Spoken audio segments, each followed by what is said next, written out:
Tamil Nadu assembly ఎన్నికల ఫలితాల్లో TVK అధినేత దళపతి విజయ్ సృష్టించిన సునామీ ఇప్పుడు దేశవ్యాప్తంగా చర్చనీయాంశంగా మారింది. దశాబ్దాలుగా సాగుతున్న ద్రవిడ రాజకీయాల ద్వంద్వాధిపత్యానికి తెరదించుతూ తొలి ప్రయత్నంలోనే విజయ్ సాధించిన అద్భుత విజయం రాజకీయ విశ్లేషకులను కూడా విస్మయానికి గురిచేస్తోంది. ఈ చారిత్రాత్మక విజయం మీద పొరుగు రాష్ట్రం ఆంధ్రప్రదేశ్ నుంచి కూడా స్పందనలు మొదలయ్యాయి. ముఖ్యంగా మాజీ ముఖ్యమంత్రి వైఎస్ఆర్ కాంగ్రెస్ పార్టీ అధినేత వైఎస్ జగన్మోహన్ రెడ్డి విజయ్కి ఫోన్ చేసి ప్రత్యేకంగా అభినందనలు తెలిపినట్టుగా వినికిడి. ఈ ఫోన్ కాల్ ఇప్పుడు ఇరు రాష్ట్ర రాజకీయాల్లో ఒక హాట్ టాపిక్గా మారింది. గతంలో చెన్నైలో జరిగిన ఒక వివాహ వేడుకలో జగన్ అలాగే విజయ్ భేటీ అయినప్పటి నుంచి వీరిద్దరి మధ్య మంచి సత్సంబంధాలు ఉన్నాయనే వార్తలు కూడా వచ్చాయి. ఆ పరిచయంతోనే విజయ్ సాధించినటువంటి థంపింగ్ విక్టరీని అభినందిస్తూ జగన్ ఆయనకి శుభాకాంక్షలు తెలిపారని సమాచారం. కేవలం సినీ గ్లామర్తోనే కాకుండా పక్కా రాజకీయ వ్యూహంతో ప్రజల్లోకి వెళ్ళినటువంటి విజయ్ శైలిని జగన్ ప్రశంసించినట్టుగా తెలుస్తోంది. యువతలో ఉన్నటువంటి క్రేజ్ని ఓటు బ్యాంకుగా మార్చుకోవడంలో విజయ్ సాధించినటువంటి సక్సెస్ రాబోయే రోజుల్లో దక్షిణాది రాజకీయాల్లో కీలక మార్పులకి సంకేతంగా మారుతుందని రాజకీయ వర్గాలు విశ్లేషిస్తున్నాయి.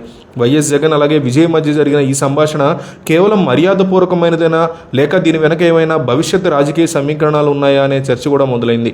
ఏపీలో జగన్, తమిళనాడులో విజయ్ ఇద్దరూ కూడా యువ నాయకత్వానికి, ప్రాంతీయ అస్తిత్వానికి ప్రాముఖ్యత ఇచ్చేటువంటి నేతలుగా గుర్తింపు పొందారు.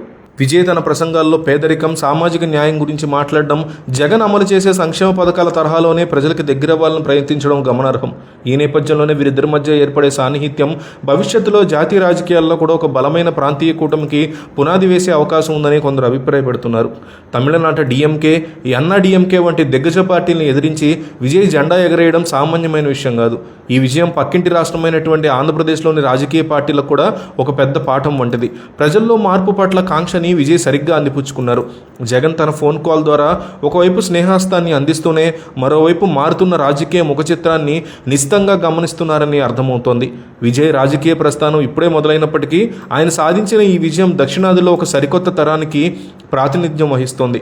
చివరిగా వైఎస్ జగన్ అభివందనలు కేవలం వ్యక్తిగత స్పందనగా కాకుండా రెండు రాష్ట్రాల మధ్య ఉండే రాజకీయ వారధిని మరింత బలోపేతం చేసే దిశగా అడుగులుగా చూడొచ్చు. విజయ్ నాయకత్వంలో తమిళనాడు ఏ దిశగా పయనిస్తుందో అలాగే ఈ క్రమంలో జగన్తో ఆయన స్నేహం ఏ రకమైనటువంటి మలుపులు తిరుగుతుందో వేచి చూడాలి.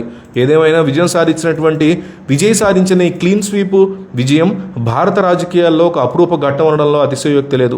రాబోయే 5 ఏళ్లలో విజయ్ పరిపాలన మరియు ఇతర పార్టీలు ఆయన వ్యవహరించేటువంటి తీరు దక్షిణాది రాష్ట్రాల మధ్య సరికొత్త బంధాలను పెనవేసే అవకాశం ఉంది.